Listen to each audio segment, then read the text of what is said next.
Ni Maisha Kamili, twakufungulia Biblia uyaone maisha. Rafiki yetu kipenzi, mfuatiliaji wa kipindi chetu hiki, tunakukaribisha. Tuna somo zuri na tunamshukuru Mungu ametujalia wiki tena nyingine. Tuna somo linalosema shiriki habari zake. Shiriki habari zake, na fungu litakalotuongoza kwa wiki nzima ni Isaya 50 mstari wa 4, nalo linasema Bwana Mungu amenipa ulimi wa hao wafundishwao nipate kujua jinsi ya kumtegemeza kwa maneno yeye aliyechoka. Huniamsha asubuhi baada ya asubuhi, huniamsha sikio langu lipate kusikia kama watu wafundishwao. Amen. Basi tuombe.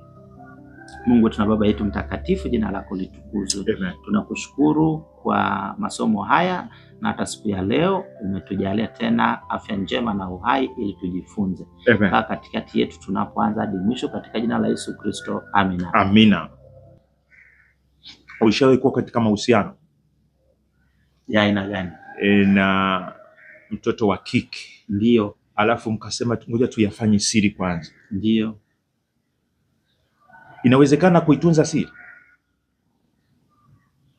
Inawezekana moto ukawaka kabisa, lakini ukazuia kabisa usijulikane?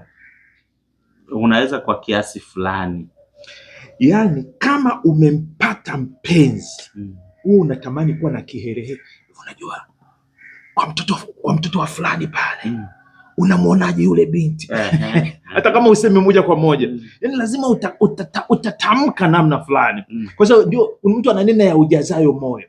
Tunapozungumzia habari shiriki habari zake, tunazungumzia habari ya kumshuhudia Mungu ambaye umemuona, sio tu kwa macho, kwa moyo. Yaani upendo wa Kristo unakupitisha ushare anavyokugusa, alivyokubariki, alivyokutoa mbali. Na sasa tunaambiwa katika Jumapili, somo la Jumapili, somo linasema kutokana na mafuriko. Amen. Na tunaweza tukamalizia kutokana na mafuriko ya upendo, ushuhudiaji kutokana na mafuriko ya upendo. Amen. Sasa tumsikilizie Yesu anavyozungumzia namna tunavyopaswa kufanya ushuhudiaji huu katika lile agizo lake kuu, Mathayo 28 mstari 18 mpaka 20. 18. Yesu akaja kwao, akasema nao, akawaambia, nimepewa mamlaka yote mbinguni na duniani. Yes. Basi enendeni mkawafanye mataifa yote kuwa wanafunzi, mkiwabatiza kwa jina la Baba na la Mwana na Roho Mtakatifu. Amen. Na kuwafundisha au na kuwafundisha kuyashika yote niliyoamuru ninyi. Na tazama, mimi nipo pamoja nanyi siku zote hata ukamilifu wa dahari. Anayezungumza na maneno haya ni Bwana aliyekufa akafufuka. Ndio. Kwa siku 40 akawatokea wanafunzi wake na kuwathibitishia kwamba amefufuka. Akaonyesha alama za misumari ubavuni, mikononi, miguuni. Upendo aviamushi vyote, upendo ni yule yule, na ndiye anakuagiza sasa. Tuko kwenye mahusiano, mimi ni Bwana, ninyi ni wanafunzi wangu, nendeni mkanishuhudie. Wanafunzi walipokeaje? Tukisoma zaidi wanafunzi jinsi walivyotoka pale na kuanza kumshuhudia. Sikia katika Matendo sura 4 mstari 20. Kutoka katika vilindi vya mioyo yao akasema, maana sisi hatuwezi kuyaacha kuyanena maneno tuliyoyaona na kuyasikia. Wakati wanaambiwa napigwa na viboko, wanasema acha msizungumze habari za mtu huyu. Katika Matendo ya Mitume 4 mstari 14 anasema wale watu walikuwa wanakataza Yesu, wanakataza wasimtaje Yesu, wasimshuhudie Yesu. Walipowachunguza wanasema walikuwa pamoja na Yesu, wenzake, walikuwa kwenye mahusiano. Sasa unasemaje juu ya ujasiri wa kumshuhudia Kristo ambao mitume waliupokea kwa uwezo wa Roho Mtakatifu? Nanyi mtapokea nguvu akisha kuajilia juu yenu Roho Mtakatifu. Unasemaje uzoefu huu wa wanafunzi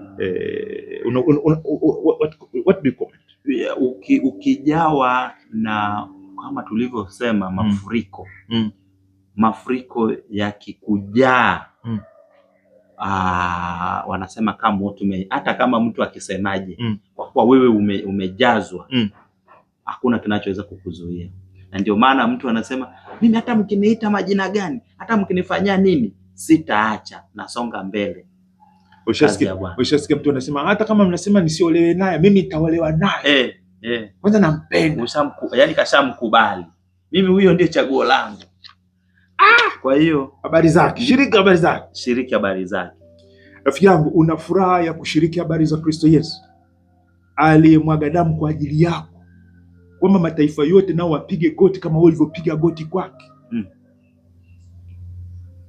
Tuombe. Baba yetu wa mbinguni, tunakushukuru kwa neno hili ambalo linatuhimiza kukushuhudia kwa yale uliyotufanyia, ambayo sisi nasi tumeyaona na tumeyasikia. Upendo wako utusukume, Roho wako atujae kama mafuriko. Bariki mtoto wako anapopokea nguvu hizi kama anavyoachama, ni katika jina la Yesu. Amina. Amen, amen. Basi ndugu mfuatiliaji wa kipindi chetu hiki, hapo ndipo tumefika mwisho kwa siku ya leo, ambapo tumeona kutokana na mafuriko. Kesho Jumatatu tuna somo zuri linalosema pasipo kulazimishwa lakini kwa nguvu. Basi mimi ni Geoffrey Omondi, Enos Makalindile. Tukutane kesho. Bwana akubariki. Amina.